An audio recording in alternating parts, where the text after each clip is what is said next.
oleh guru ketika bekerja dari rumah itu kegiatan-kegiatan yang mendukung untuk pekerjaan nanti ketika Bapak Ibu masuk ke sekolah. Guru yang daring bagaimana untuk biaya? Ini Bapak Ibu ada yang tanya kemarin Pak. Untuk bagaimana untuk biaya penggunaan paket Pak? Dari mana sesuai dengan amanat Permendikbud nomor 19 dalam Dikbud Bapak dapat digunakan untuk pembelian pulsa, paket data, dan atau layanan pendidikan daring berbayar bagi pendidik, ini bagi siswa maksudnya, dan atau bagi pendidik, guru maksudnya Bapak Ibu, dan atau peserta didik untuk siswa. Boleh Pak, yang penting bisa dipertanggungjawabkan, di SPJ kan maksud saya, dipertanggungjawabkan SPJ Pak. SPJ ada SPJ-nya Bapak Ibu, dipertanggungjawabkan kayak paket misalnya. Boleh Bapak Ibu. Ada yang tanya soalnya ini, malah tadi malam ada telepon ke saya, Pak bagaimana dengan anak saya direpotkan masih beli paket untuk anak saya pembelajaran daring. Boleh Bapak Ibu dibelanjakan dari dana BOS. Ini bunyi di bosnya Bapak Ibu. Di Juknis BOS Permendikbud 19 tahun 2020 seperti ini. Bahwa dana BOS reguler dapat digunakan untuk pembelian pulsa, paket data, dan atau layanan pendidikan daring berbayar bagi peserta didik, artinya siswa, murid, atau untuk bagi pendidik, maksudnya guru, dan atau peserta didik untuk siswa. Didik maksudnya guru, ibu bapak, dan peserta didik untuk siswa dalam pelaksanaan pembelajaran dari rumah. Itu Pak, jelas Pak ya. Ini. Kemudian bagaimana teknis pelaporan daring dan luring Bapak Ibu? Ini sudah saya sampaikan tadi. Laporan luring dan daring per minggu. Guru harus melaporkan kepada kepala sekolah apa yang dilakukan oleh guru itu selama 1 minggu. Bapak Ibu. Kalau itu ada videonya, silakan videonya masukkan di CD. Pak, ya. Lanjut, Mas Haris. Baik.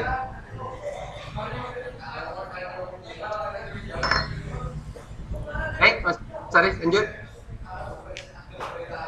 Kemudian berikutnya Ibu Bapak ada Mas Haris naik.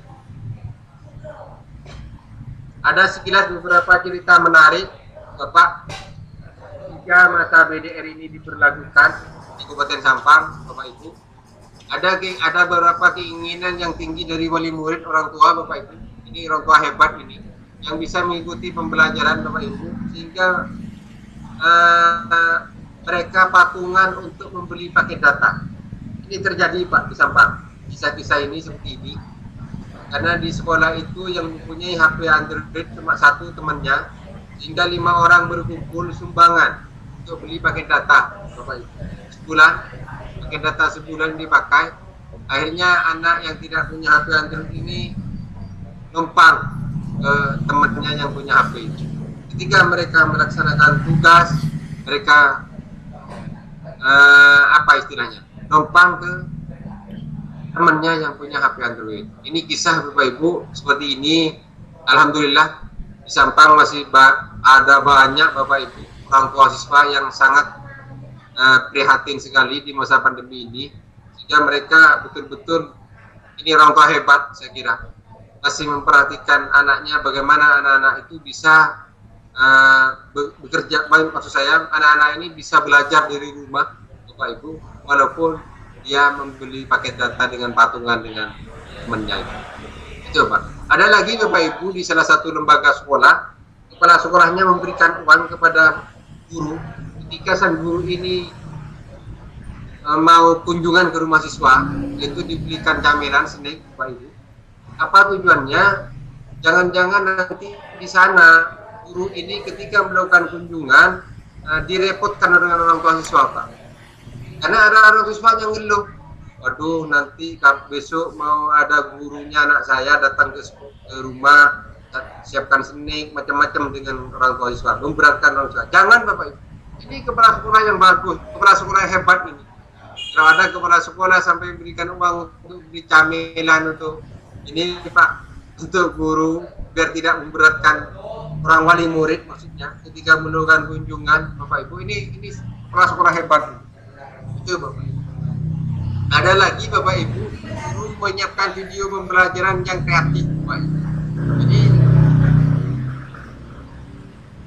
misalnya begini, ada beberapa guru Bapak Ibu memberikan dengan metode video pembelajaran yang kreatif juga Bapak Ibu. Di kelas itu diberi foto, Pak. Di kelas itu diberi foto siswa. Di kelasnya diberi foto siswa, per bangku diberi foto siswanya. Guru di situ belajar, mengajar Bapak Ibu. Mengajar di kelas itu di video, Pak. Nggak ada muridnya di situ, cuma foto itu. Tapi guru mengajar. Setelah mengajar kurang lebih 30 menit, 25 menit, Ibu Bapak, seakan-akan anak ada depannya begitu di video. Kemudian video itu dikirim ke siswanya. Ada guru yang segitunya, Bapak. Jadi mereka betul-betul ingin anaknya itu belajar dan gurunya juga bekerja, gitu Bapak.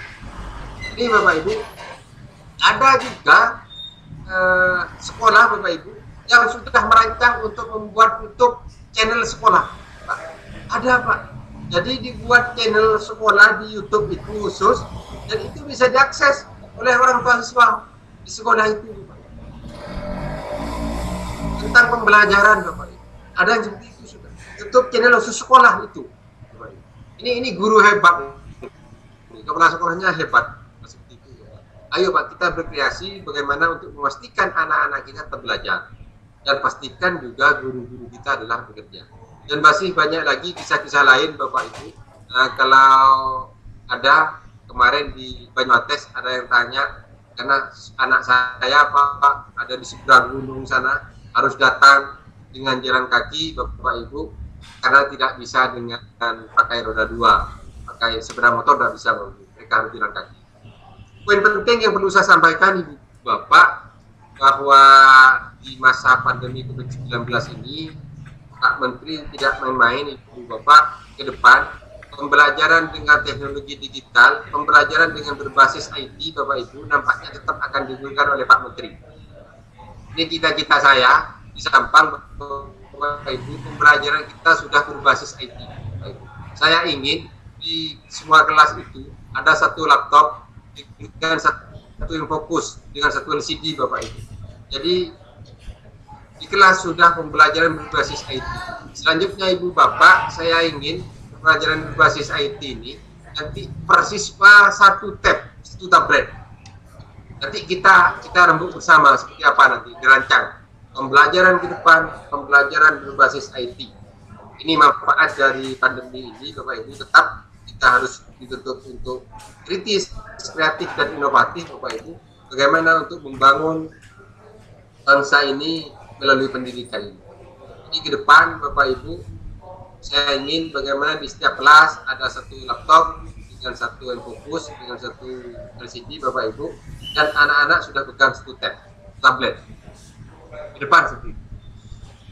Yang di masa COVID ini Bapak Ibu, kemudian sangat kelihatan bahwa pendidikan ini sudah mulai jelas sekarang, bahwa pendidikan ini bukan hanya tanggung jawab sekolah. Pendidikan Ibu Bapak tidak hanya tanggung jawab sekolah, tapi dari 3 unsur Bapak Ibu. Pendidikan ini adalah tanggung jawab keluarga, pendidikan ini tanggung jawab sekolah, pendidikan ini tanggung jawab masyarakat.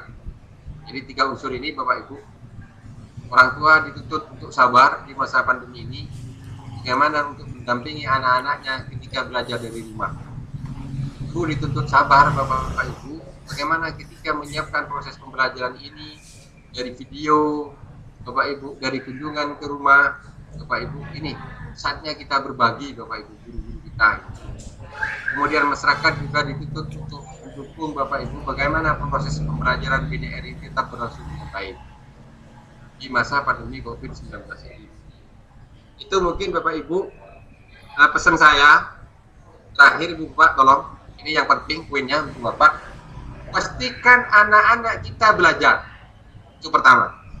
Jadi pertama Ibu Bapak, pastikan anak-anak kita belajar. Yang kedua Ibu Bapak, pastikan kalau guru-guru kita bekerja, tidak libur. Nah ini Bapak, karena sementara ada beranggapan enak kita sehari libur. Enggak Pak, pastikan kalau guru-guru kita bekerja. Ini Bapak, yang kedua. Jadi pertama poinnya Bapak Ibu, pastikan anak-anak kita belajar. Yang kedua, pastikan guru-guru kita bekerja. Itu Bapak Ibu, pastikan anak-anak kita belajar. Yang kedua, pastikan guru-guru kita bekerja.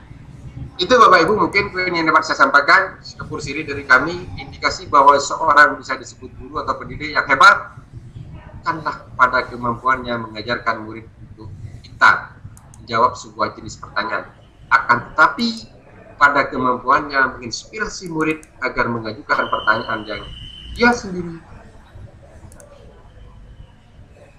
Jadi Bapak, anak-anak kita bukan sebuah benda yang harus kita isi, bukan sebuah botol kosong yang harus kita isi, tapi mereka adalah punya potensi yang harus kita kembangkan. Mereka punya daya Bapak Ibu, kalau daya itu kita gali, potensi itu kita gali, maka akan tumbuh bagaimana potensi ini dengan kembang dengan baik. Itu tugas kita sebagai guru. Mengajarkan murid agar bisa berhitung itu bagus, akan tetapi yang terbaik dan paling penting adalah mengajarkan mereka tentang hal yang tidak bisa dihitung nilainya. Jadi Bapak mengajarkan moralitas, mengajarkan karakter-karakter baik untuk anak-anak kita, Bapak Ibu, itu lebih baik daripada kita sudah hanya mempelajari anak bisa berhitung, bisa membaca, bisa menulis, Bapak Ibu. Tapi bentuk karakter, membentuk nilai-nilai moral yang baik itu penting juga dari pada mengajarkan anak-anak hitung dan menulis, Bapak Ibu. Itu mungkin dari saya. Orang hebat bisa melahirkan beberapa karya bermutu, Bapak Ibu. Tapi guru yang bermutu dapat melahirkan ribuan orang-orang hebat. Semoga guru-guru kita semua di Sampang ini bermutu, Bapak Ibu, sehingga bisa melahirkan anak-anak kita yang hebat. Itu ke depan tidak bisa kita santai, Bapak Ibu, tidak bisa kita leha-leha di pendidikan ini. Terus kita berpacu bagaimana dengan perkembangan teknologi yang begitu cepat, Bapak Ibu. Harus kita lakukan langkah-langkah terobosan-terobosan baru, bagaimana pendidikan ke depan di Sampang ini lebih baik dan lebih baik. Yang sudah baik, lebih baik, lebih baik, lebih baik. Itu Ibu saya ucapkan, kami ucapkan keluarga besar yang pendidikan mengucapkan terima kasih kepada Bapak Ibu, kepada sekolah, kepada guru-guru kita di bawah, Bapak Ibu. Bapak Ibu adalah garda terdepan, Bapak Ibu, di bidang pendidikan. Bagaimana perjuangan Bapak Ibu semua para pendidik untuk mencerdaskan bangsa ini, untuk khususnya di Kabupaten Sampang, Bapak Ibu, semoga dicatat sebagai amal kebaikan Bapak Ibu semua yang kelak bisa diharapkan di hadapan Allah Subhanahu wa Ta'ala. Di semuanya Bapak Ibu dengan ikhlas melakukan pekerjaan-pekerjaan ini, jangan pernah merutu, Bapak Ibu. Saya pernah sampaikan begini, ada orang tua ketika saya talkshow di Salsabila, Ibu Bapak, ada orang tua penelpon mengatakan begini, saya Pak, anak-anak saya jenuh di rumah, kemudian keluarga merasa bosan mendidik anak-anak di rumah. Saya jawab begini, Bapak Ibu tolong, Bapak Ibu yang terhormat, Bapak Ibu orang tua siswa di rumah, mohon dengan hormat, jangan merasa bosan, jangan merasa jenuh ketika mendampingi anak-anak belajar dari rumah. Saya katakan begitu, Pak. Jadi jangan merasa bosan, jangan merasa jenuh ketika mendampingi anak-anak belajar dari rumah. Kenapa? Kami, Bapak Ibu, guru-guru kami di lembaga, Bapak Ibu, Satuan Pendidikan, di SD saja 6 tahun, di SMP 3 tahun, kalau nambah TK 2 tahun, Pak. 9 tahun, guru-guru kami tidak pernah bosan mendampingi putra-putri Bapak Ibu belajar di sekolah. Tidak berasa jenuh mendampingi putra-putri Bapak Ibu di sekolah. Saya sampaikan begitu, Pak, pada para orang tua siswa, Bapak. Jadi tolong, Bapak Ibu, sudah saya sampaikan seperti ini, Bapak Ibu, bahwa guru-guru kita tidak pernah bosan, guru-guru kita tidak bisa jenuh, tidak merasa jenuh ketika mendampingi putra putri Bapak Ibu 6 tahun saja di SD, 3 tahun di SMP. Dan kalau tambah TK Pak 2 tahun.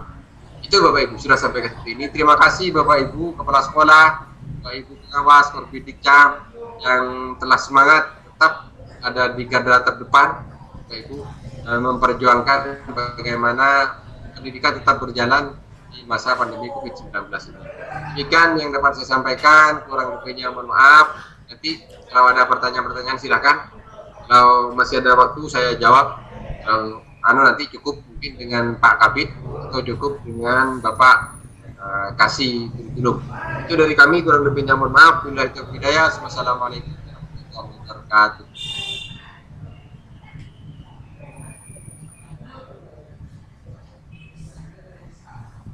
Silakan Pak Yanto, bisa dilanjutkan.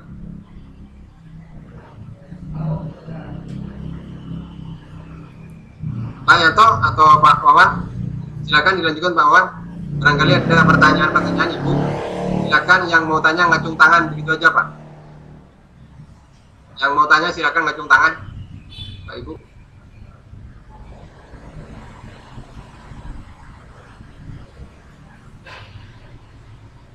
Ya, Pak Yanto.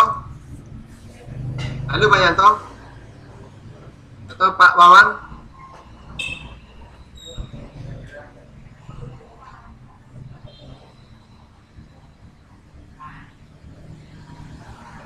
Suaranya dibuka dulu Pak.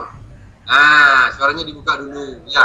Ya, saya rasa sudah cukup jelas dari penjelasan Pak Kadis. Mungkin sesi tanya jawab. Bisa di. Silakan Bapak Ibu yang mau tanya langsung ngacung tangan aja Pak.